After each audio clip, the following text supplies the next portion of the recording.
we can journey into our womb space to have a council meeting, essentially, with these beautiful women who are essentially an expression of an aspect of our feminine soul. Hey guys, welcome to our SoulFam Podcast, where I interview space holders from all over the world. I'm your host, my name is Karolina, and I am the Connection Catalyst. I help spiritual entrepreneurs experience deeper connection with themselves, with others, and with the universe. Today on the show, we have Hannah Grasso, the Master Embodiment Teacher and the Womb Guide. Welcome to the show, Hannah. How are you doing? I'm doing so well, and I'm so glad to be here. Thank you for having me. I am super glad that you're here as well because it's really exciting, all these themes that we're going to talk about today, about womb healing and everything. I feel like it's very important to actually bring us back to this understanding that our womb is our wisdom like part in a way, and we can discover how much wisdom it actually holds as women, but also I feel like as men it's good to know all that because then we can relate to the energetic let's say womb in men, and also understand women even more, and where they can even derive their wisdom from, right? So it's not only for women but also for men. So I'm super excited to talk to you. But first, before we talk about all these magical things like activating the womb council, or yoni eggs and all these things, I would love to start from a little bit background story. How did you get to do what you're doing right now? What has inspired you to become the master embodiment teacher and the womb guide? Mm. So I am one of the lucky ones, I guess you would say, that it's my path and my purpose has been pretty clear to me from a very early age, but it came in the form of, the your mess is your message and your pain is your purpose, right? My greatest pain point when I was a young girl was my body. I had a very difficult relationship with my body. I started dieting when I was 8 years old. It was, eating disorder, the whole thing. And my body felt like a prison to me for a very long time, until I went to my first yoga class when I was like 12 or 13. And it just kind of snowballed from there, of connecting and really discovering what exists within this body. And then when I was 22, I conceived my son, and I walked into this really sweet bookshop when I was about like 4 months pregnant with him. And I was just guided. It was almost like there was this beaming light all the way at the back of this bookshop. And so and there was just different rooms, it was like 1, 2, 3, 4 different rooms. And I just like beelined and just was guided straight to the back of this store. And there was this book sitting on the shelf, and it was just like beaming like a glowing orb, just like, whoa, like angels singing. And Raised from I the was like, what? sun. Yeah, literally. And I was like, what is this? And it was the book Womb Wisdom. And I didn't even open it. I was just like, well, I'm pregnant, makes sense, right? Womb, pregnancy, I'm just going to get it. And I brought it home and started reading it. And I was just brought to tears. I was so moved. I was sad. I was angry. I was elated. And I felt like everything finally made sense. And I just, in that moment, and I'll never forget it. I was like sitting on my bedroom floor, like crouched over this book, just like so much emotion and heat running through me. And I just made the vow in that moment. The vow that I think my soul was waiting for me to make those 22 first 22 years of my life. It was like leading up to that moment of, this is my life's work, and I will make sure that I share this with as many women as I possibly can. So that's Wow. how I got That's an it. amazing story. Thank you so much for sharing. It's so inspiring. And what was that? I don't know, something maybe that you remember that brought you to tears the most, or that was the most moving for you. Like, what was the message or something that really brought up all this emotion inside of you?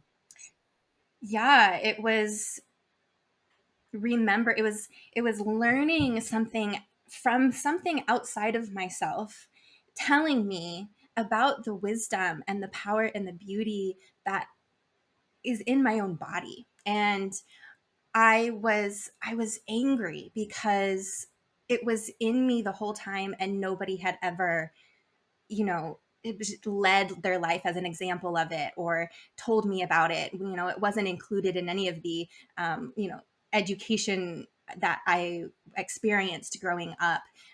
It was none, and I didn't know anyone.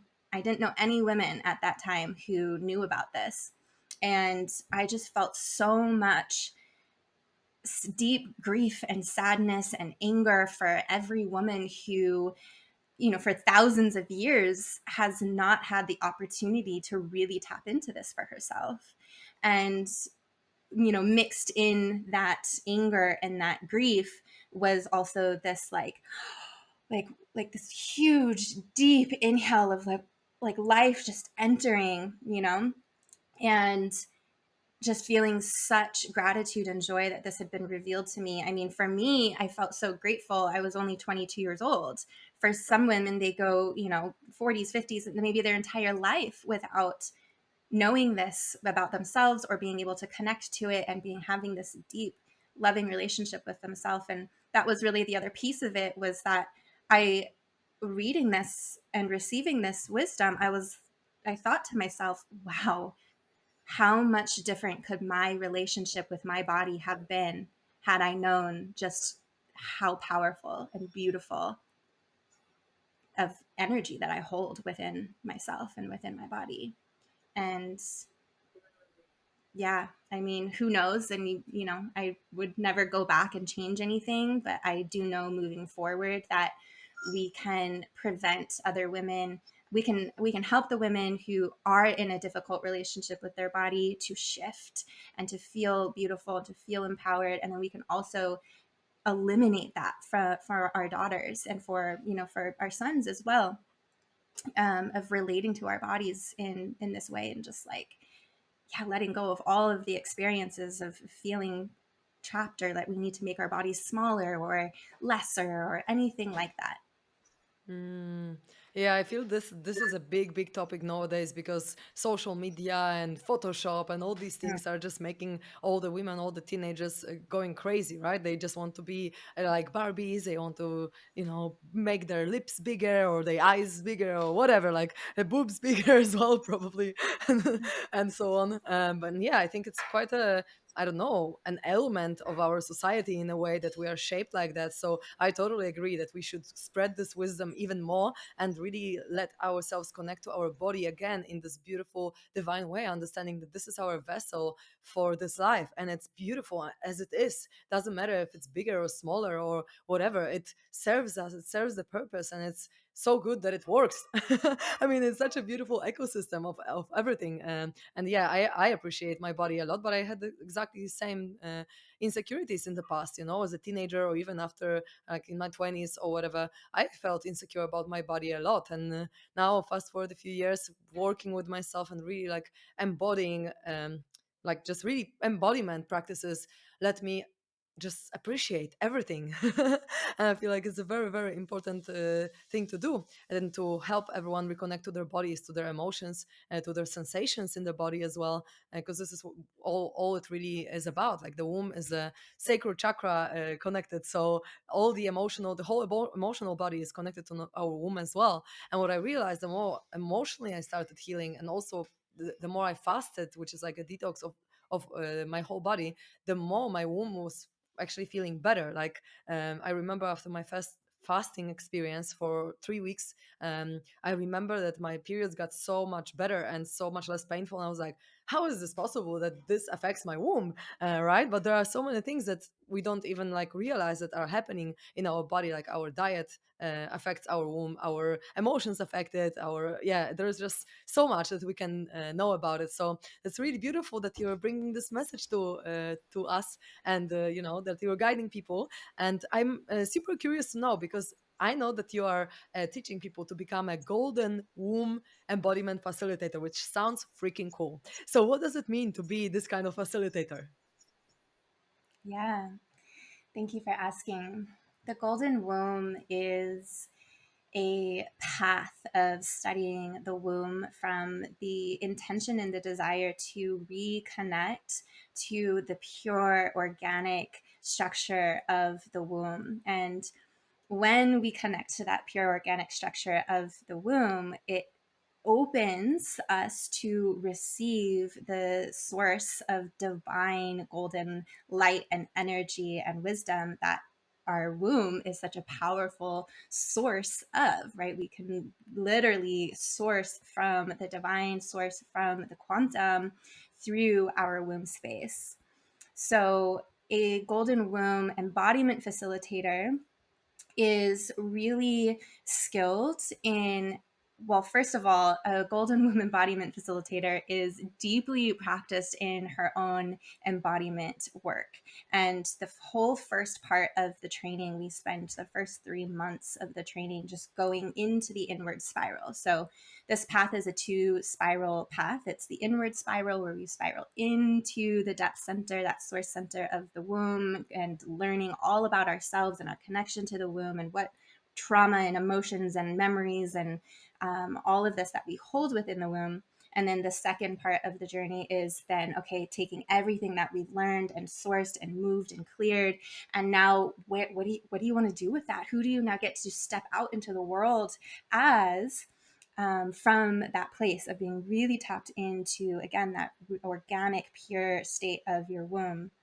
And so it's this bridging of womb wisdom and everything the womb holds and contains and what we can access when we are in a sacred relationship with our womb.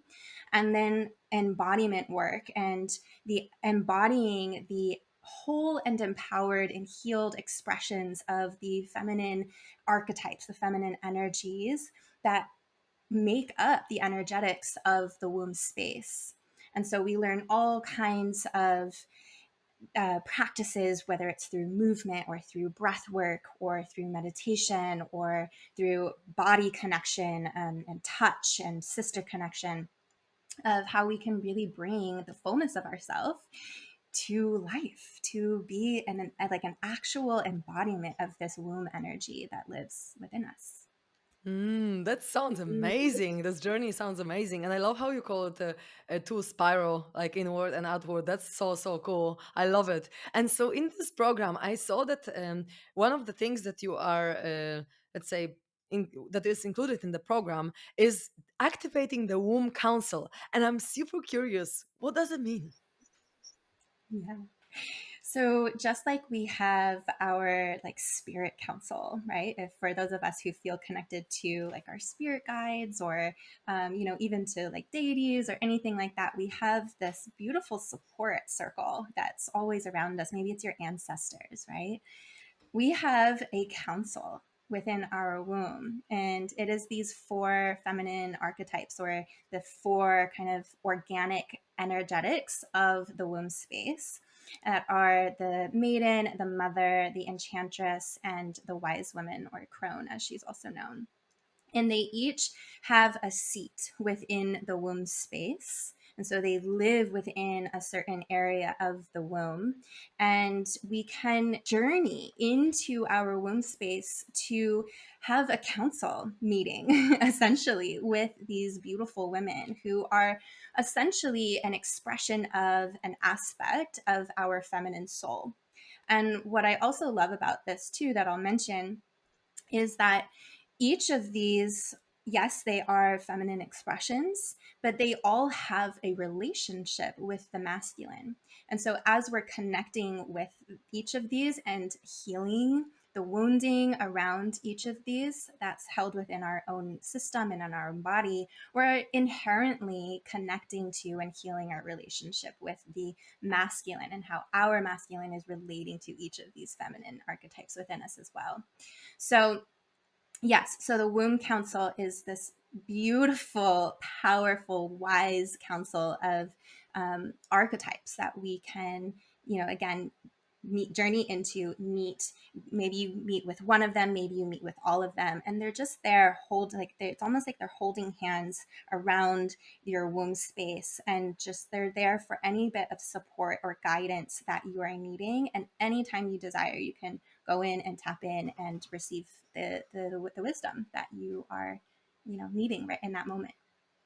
That's amazing. I love how you call it a womb council, all these archetypes. And it is amazing how we have all these different parts of us that have a different relationship to masculine, but also I feel like each of our parts has a different relationship to everything, really. Different desires, different needs, just different energies. So this is really beautiful. Thank you so much for sharing.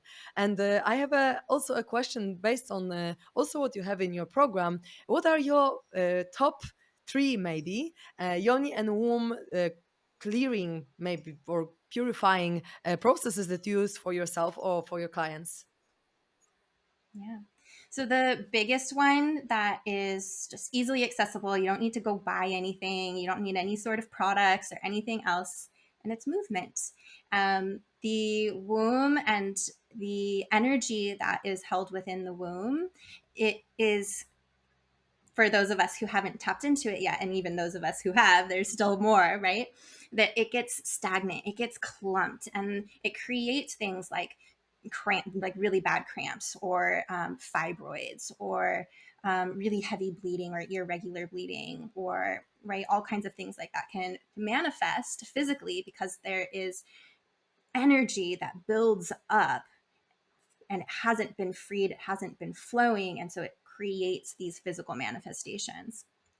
And so going in with the physical act of movement to create a spaciousness for this energy to start to move and cleanse and essentially purify.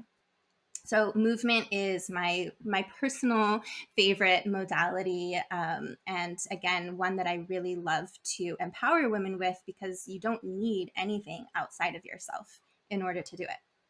My two other favorites that we cover in depth in the program as well is yoni steaming. I want every woman who has the desire and interest, even if it's the smallest inkling of a desire, to experience this. This is an ancient practice. We can track it back through many cultures.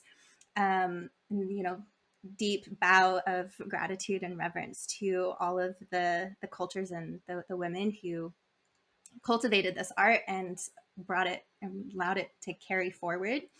And it, met many trials and tribulations along the path, but it's still here and it's still benefiting so many women.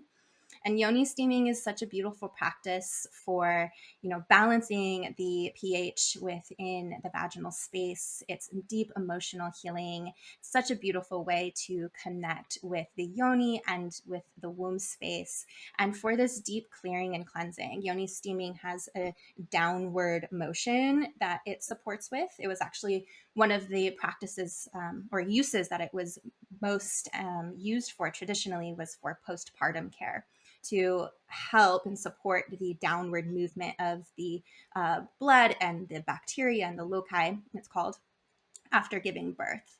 So it has this very beautiful, gentle but powerful downward release effect. And there's different blends of herbs and such that you can use for different purposes.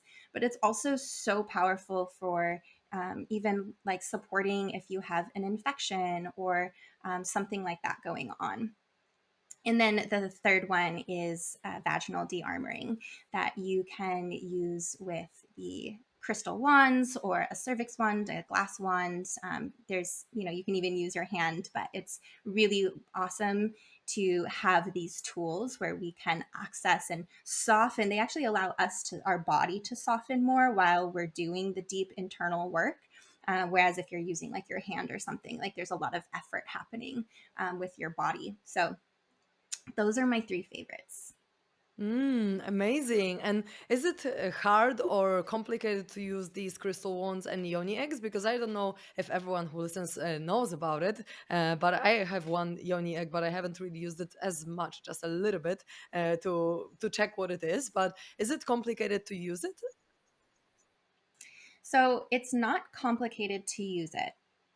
These tools can be intimidating at their first appearance.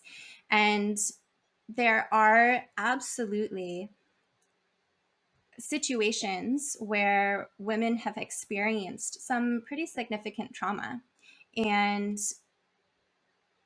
the practice of receiving something, that is like the crystal wand into our yoni can become complicated or complex. And so it just requires the approach and the time and the space that we're allowing for our body to, to feel safe again, to open and receive in this way. And so that's where if we want to call it complication, I wouldn't really call it a complication. It's just like the energy to work with, right? But there's always a way in. And if it's just, holding the wand on the outside of your body and developing that relationship for a period of time until you feel, again, safe to receive internally, then that's beautiful too. But the practices of working with these, it's actually very simple, but deeply intricate. So the vaginal wall is all connective tissue. It's fascia. And our fascia is what holds stress and emotions and memories and these imprintings from our life and from our sexual encounters, specifically in the yoni and the womb space. And so there's so much information there. And so it's very much like going, like as if you were just reading a book for the first time. I wouldn't even suggest, for sure they can be used for pleasure. Absolutely. And that will occur. And that's not exactly the intention that we're going in there with when we are doing a practice of de-armoring. We're really going in with this intention of just being curious and wanting to know this space and really reading it like a book that you're reading for the very first time, to see what's my body holding on to. Wow, there's like an interesting sensation right here. I'm going to linger here, breathe into it, and see what occurs on the other side. Mm. So it's more like a massage, really, kind of like looking for attention and then breathing in there, for example, to release the tension rather than fun and the sexual fun. Is that correct? Yeah. Yeah, and it's so deeply healing. I mean, there's like the week or 2 or 3 weeks following a de-armoring practice are the time that you really want to keep your awareness high of what is starting to shift and occur in your life, because it will and does create these huge shifts where, certain people all of a sudden who maybe were like imposing on your boundaries and your space, it just starts to fade away. Or things that you were like really wanting to manifest, all of a sudden they start appearing in your life. Your cycle will start to shift. You might have a bigger release with the next cycle, and you feel this deep cleansing, and then a lightness come over you, and that's physical and energetic, right? So there's so much that can occur with this practice. That's amazing. Yeah, I know about the yoni massage, and I know how healing it was. I tried it only once with my dear friend, and it was like a big emotional release. Like I felt like I'm actually reading some ancestral stuff, and she was like pressing on some points, and I was like, "What the hell is it actually really happening?" Like I didn't know what's going on because I've never received a massage in this way, but I know how powerful it can be, and it was very very cleansing for me. So I guess if you do this practice for yourself, it can be very powerful as an emotional release as well. And I have a question about this de-armoring, that this kind of word and definition in here. What does it mean in this context? So if we think about armor, right? Think about when you put on armor, you're trying to protect yourself from something where you think there's going to be danger. And our yonis will do that as well. Energetically, we put up this armor against life because of the experiences that we've had. And it could be something, that was like, I didn't get invited to the birthday party when I was 8 years old, and I was so embarrassed, and I put up this armor around just a certain aspect of my expression, or really letting people in and letting them get close to me. right? Or it could have been Mm-hmm. something bigger. Maybe it's a something that we picked up in our mother's womb, even, or like you mentioned, an ancestral imprinting that has been carried through in our genes. It's in our DNA. And um, so the de-armoring is going in there with this very gentle intention. There's never an intention to fix or change, but this open curiosity and the willingness to be in a conversation with your body, with your yoni, and to see if there's the opening, if there's that sense of readiness for your body to be like, you know what, I don't actually need to hold up this armor any longer. It may have protected me at a certain point in my life, and now it's just blocking me from receiving the connection and the love and the intimacy and the abundance and the support that I really desire in my life. And so we de-armor.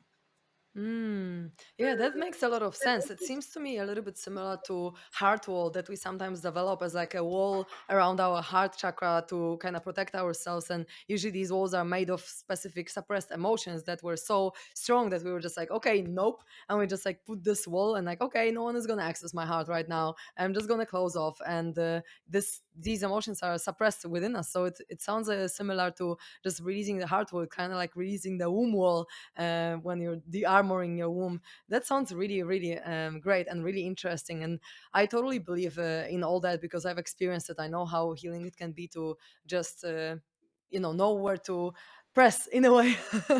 When you know where to press Yeah. and release the And tension, the it can other be really thing healing. Yeah, and the other thing about that too is that the womb and the heart are very intricately connected. So the work that we're doing within the womb space is inherently having an effect on how open or not we are in our heart, and vice versa. And I know for myself, I was not that I was like I always felt like I was open. I had an open heart, and I didn't feel like I wasn't connected to my emotions, except for the fact that it did feel difficult at times for me to have that emotional release. And I could feel Hmm. it get stuck like a ball in my throat, right? And I was actually led to womb wisdom just after I had set this intention in my life to really open my heart even more. Like I wanted to know my heart even more fully, and I was very practiced in yoga and stuff, and I had practices that I was doing, and I just wasn't quite getting in and accessing or feeling that freedom in my heart that I was really desiring.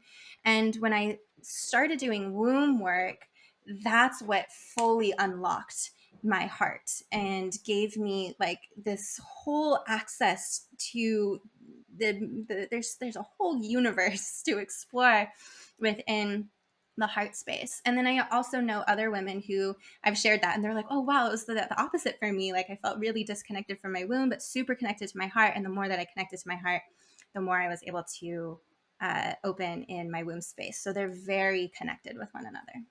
Yeah, I can feel this as well for myself. The more I open my heart, the more I kind of connected to my womb, and I feel like it's because this is the channel of like feminine energy, right? It's like sacral chakra and heart chakra, and then third eye are all kind of feminine energies, so they are all interconnected with each other. I feel, but that's great that we can work on one, and then boom, the other one opens as well. It's so cool, and so when you work with your womb, like when you work with the energetics of the womb, I know that you are working with people to, or with women mostly, I guess, unless some man identifies as a woman and maybe he has an energetic woman as well. I don't know. I don't want to discriminate here, but you have this, let's say, idea about the womb based business, and I'm really curious to know, like, how do you apply this knowledge and this energy of your womb space into your business? Yeah. So when we study the womb space, we are attuning ourselves to her rhythm. And the rhythm of the womb illuminates the path and that rhythmic flow from life, death, birth, life, death, birth, right? everything that we are creating within our life is and has this process within it. It has this rhythm and has this flow within it. And so as you're creating your business, as you're creating your offering, and then even in the elements within it, it has this cyclical flow within it. And we can either build and create in a way where we are deciding the timing and we are choosing when things are happening and we are, kind of setting it from more of like this mental space.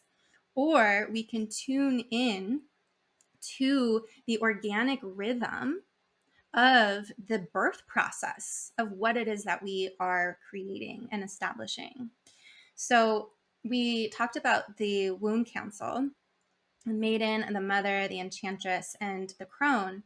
And each of these has her own like world of energetics as you move through this cycle, this rhythm within the womb space.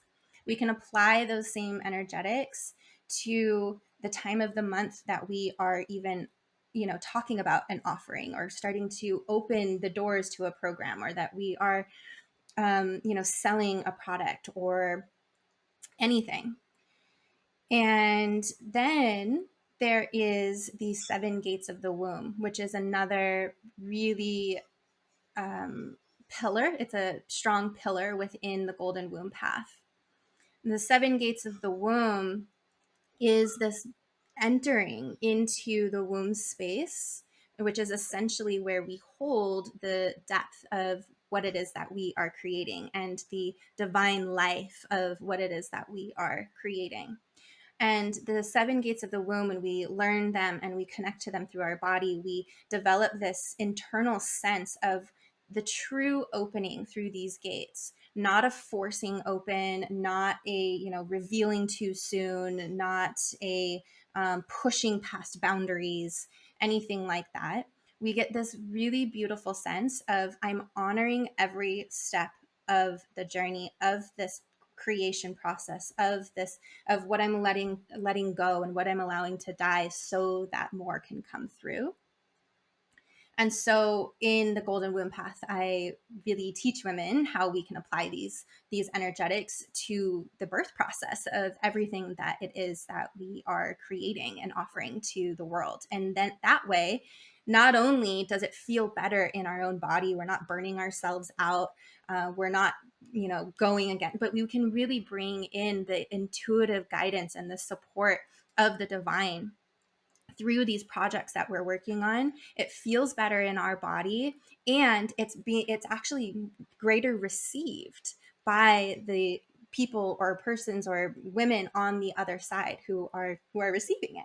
They can hear it more. They see it greater, and they're more magnetized to it because they can feel, they get their that part of them that desires to be in that organic rhythm within themselves, sees that and is like pulled into it because it recognizes the honoring of the organic life and the organic process of birth, rather than this, again, this push and this force and burnout. That sounds amazing. And I totally believe that we need to be aligned with our cycles and with how we feel when it comes to our business, because I feel like, yeah, we live in such a, let's say, patriarchal still, I think, system that it's not really tailored towards our cycles and how introverted or extroverted we want to be, and when we feel creative and when we feel not that creative, or when we feel out there and when we feel withdrawn. I feel like it's so important to know ourselves to the level where we can acknowledge, like, okay, maybe this time of the month is not actually my time to launch a new program or to do this or to do that. And I feel like it's such a great self-awareness to have, and I'm super glad that you're doing this program and teaching people about this, because I feel like then we can, as you say, feel so much more aligned with who we are and how we feel. And if we try to be like men, like do all the time, even though we are internal and we are bleeding and we don't really feel like doing anything, but we're still putting this structure, this box on ourselves that, oh, we need to get shit done because this is business and money needs to be made or whatever, right? Then we are actually blocking ourselves and our natural flow as a woman. I feel like this flow that we have needs to be nurtured, needs to be nourished, needs to be just acknowledged and really understood, not only by women and in their flow, but also by men. So I'm just loving these conversations about the womb and about the cycles, because I feel like it's so important to spread this wisdom. So I'm super grateful to you that you're one of the people doing that. This is really cool. And also, I saw that you're helping people to overcome the imposter syndrome. And I would like to maybe first what it is, because not many people maybe have heard of it, or maybe many, but if someone doesn't know what it is, I would love you if you could explain. And the second thing, how to deal with it, like what to do to yeah, to overcome it. Imposter syndrome. Oh goodness. It is something that most people will feel, especially if you go out on to carve a path that is, outside of maybe the conventional norms. Imposter syndrome is when we feel like what we have to share or what we have to say isn't worthy. It isn't good enough yet. That we, or we're comparing it to what somebody else has done or said before us, and feeling like we don't have what it takes yet to put this out into the world, and that we might need more certifications or education, or we need to have a certain amount of money or look a certain way before what we have to say is of value and worthy of being put out there. Now, all of these types of stories are living in our body. So the way to address them is by going into the body, is by feeling where these stories actually live within our system, where they're creating sensations of contracting, of tightening, of shrinking into ourself, because that's essentially what is happening. That part of us that wants to be big is right, right? Not me yet. And it shrinks, it contracts. And so we can actually connect to it as a sensation that is happening in the body, and then go into that space and have a relationship with it, have a conversation with it, and do certain practices to start to shift this. And part of what I teach in the Golden Womb method is embodied parts work. And so this is kind of what I'm describing here. And then there's, of course, different, again, the movement practices and breath work and stuff that we can help to start to move that energy and shift it and allow it to be spacious within us again. And the thing that I also want to share on imposter syndrome is that to be in the belief that what we have to share is not worthy of being spoken, it's not good enough yet, we are comparing ourselves to something outside of ourselves. It's important for us to remember that our dharma, our purpose, right? Your dharma is your purpose, is completely unique right, to everyone. And so you and I could have the same purpose or be doing the same work, be sharing the same message, but the way that it's coming through me is being expressed and delivered and received in a way that no one else can receive it or will hear it or express it. That is Mm. completely unique to me. There's actually no way for me to be an imposter unless I'm, plagiarizing and, being, doing that. But if I am sharing from an authentic place, even if it looks similar and has a similar feel and it has a similar tone, it's not the same. It Hmm. just can't be. It is completely unique and beautiful to you. And so it's about really finding where we can own that within ourselves. That's so beautiful. Thank you so much for sharing that. I could feel it also for myself when I started, coaching and doing NLP and all these things. I was like, oh, there are so many NLP practitioners. There are so many Reiki healers out there. How am I going to be unique? How am I going to, stand out? But actually, I realized that it's about our energy, and we always attract people and clients and friends and everyone who is just vibing with our energy. And we can say the exact same thing, even using a little bit different words with a little bit different energy, and we're going to reach different people, and maybe some people understand us more, or just something will click for them because we have a vibe that just resonates with them. So thank you so much for bringing it up, because I feel like that's a block for many people, that they're like, oh, there's so many people out there doing this, or oh, how am I going to be unique, how am I going to be enough in this? But yeah, you can be just yourself, and just by being yourself, your own energy will affect the way that you are expressing yourself in this area or this branch or this business or this project or whatever it is. So thank you for bringing it up, because it's really important to mention. And this has been a really amazing conversation, and I would love to know if some people would like to maybe join your program, the Golden Womb Facilitator, Embodiment Facilitator program, or maybe they would like to see your content. What's the best way to find you and contact you? So my Instagram is I am Hannah Grasso.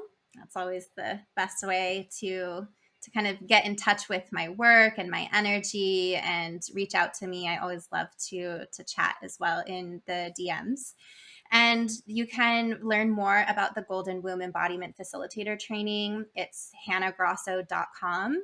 And you can even go straight to the page, hannahgrasso.com/golden dash, or not dash, but, Hayden. what is that called? Hyphen. Thank you. Golden hyphen womb. So, yeah, that's where you can find me. Amazing. Thank you so much, beautiful soul, for sharing your womb wisdom flowing through you straight from the womb to us.